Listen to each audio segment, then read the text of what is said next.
Laila turidu amin dunya wa ma fi tawayaha.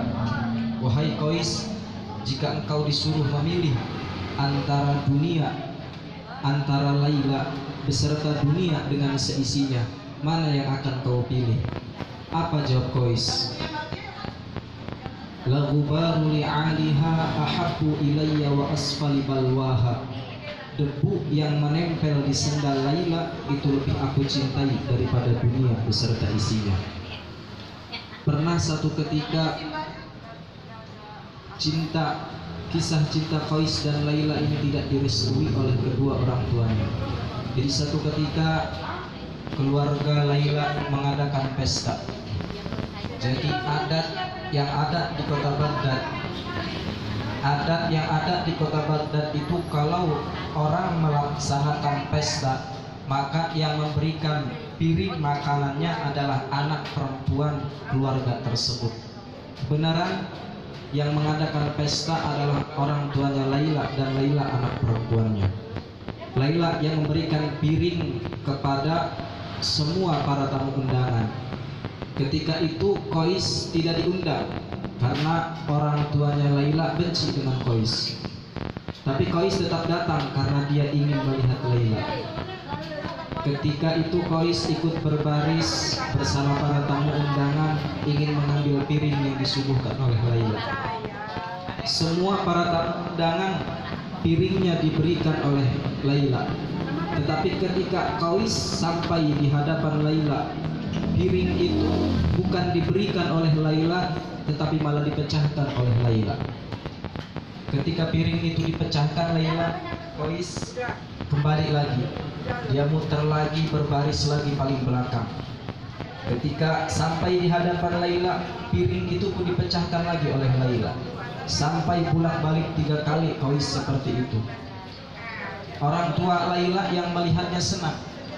Alhamdulillah, Laila sudah tidak cinta lagi dengan Qais. Kemudian Qais ditanya oleh kawannya, wahai Qais, Laila sudah tidak mencintaimu lagi. Kata Qais, kamu kata siapa? Itu buktinya ketika semua para tamu undangan diberikan piring makanannya oleh Laila, sedangkan kamu ketika kamu berada di hadapan Laila, piringmu malah dipecahkan oleh Laila. Apa jawab Qais? Itu hanya permainan Laila.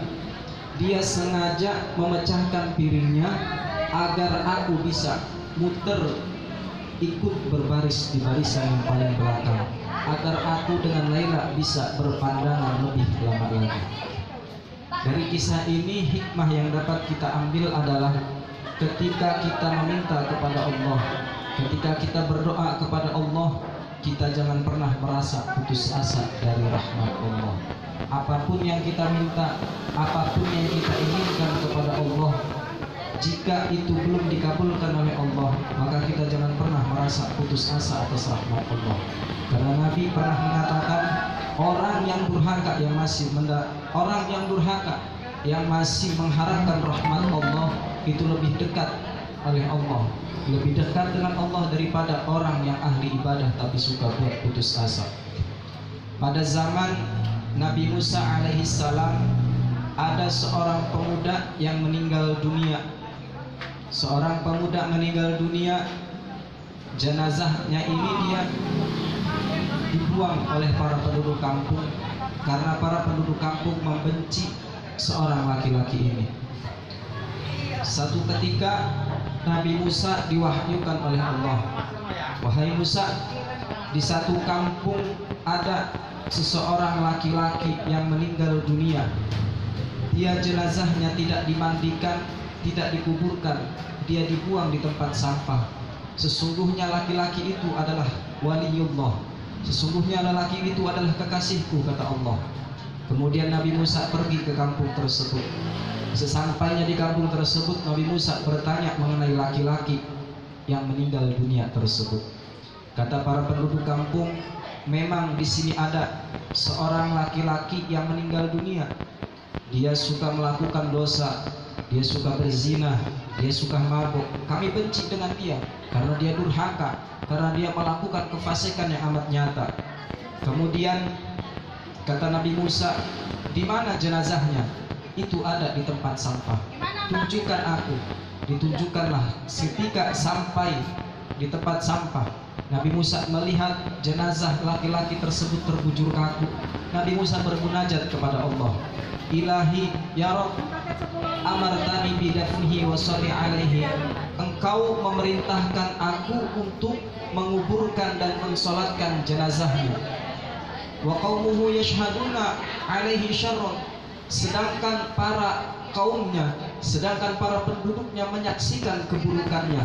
Akan tetapi aku mengetahui ya Rabb, bahwa engkau lebih mengetahui mana hamba yang terpuji dan mana hamba yang pantas untuk dicela.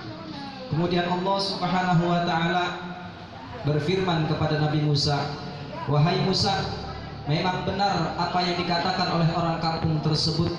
Seorang pemuda itu durhaka, akan tetapi menjelang wafatnya aku memberikan syafaat kepadanya, aku memberikan pertolongan kepadanya, karena sebab permintaan dia, 3 permintaan dia kepadaku, yang andai semua orang berdosa meminta dengan 3 permintaan ini, maka aku akan ampuni segala dosa-dosanya. Kemudian Nabi Musa bertanya, ya Rabb, apa 3 permintaan itu? Yang pertama, seorang laki-laki itu berkata, ya Rabb, engkau mengetahui bahwa aku melakukan dosa. Aku melakukan dosa ini sebenarnya di hatiku tidak ada keinginan untuk melakukan dosa ini. Aku melakukan dosa karena ada 3 perkara yang sehingga menyebabkan aku terjerumus dalam perbuatan dosa. Yang pertama, karena hawa nafsu. Aku sebenarnya tidak mau melakukan dosa, tapi karena terus-terusan didorong oleh hawa nafsu, akhirnya aku terjerumus dalam dosa. Yang kedua,